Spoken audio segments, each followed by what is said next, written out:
These people that you're comparing yourself to, you don't really know. You see their shiny outside, but you don't see the reality of their life. You know, maybe you're in California, see someone speeding down the road in a convertible Porsche, and you think, oh man, what a lucky bastard. And the truth of the matter is that he's thinking about wrapping his expensive sports car around the next cement pillar that he comes close to. People have hard lives, and the ideal that you're observing that makes you jealous and resentful is in large part an illusion that's created by your own mind. If for 10 years, if you didn't avoid doing what you knew you needed to do, what would you be like? Because you're not everything you could be, and you know it.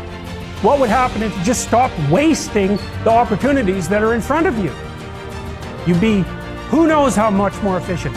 10 times more efficient, 20 times more efficient. You have no idea how efficient people get. It's off the charts.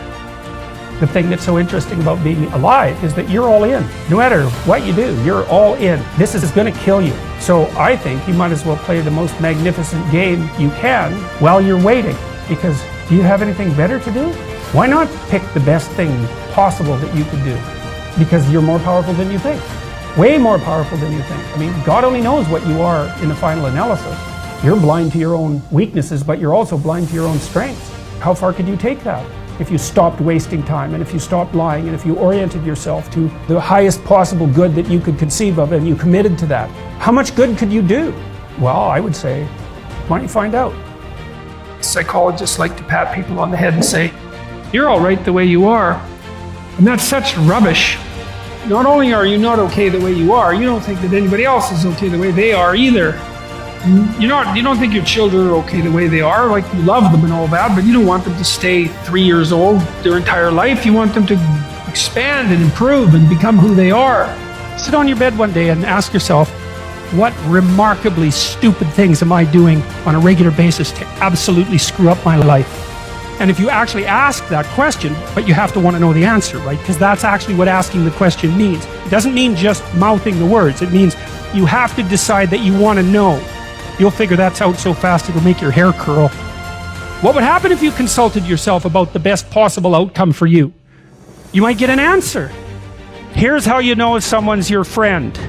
A, you can tell them bad news, and they'll listen. And they won't tell you why, you're stupid and why that bad thing happened to you and how something worse happened to them once and, derail the whole conversation. You can actually tell them bad news and they'll listen.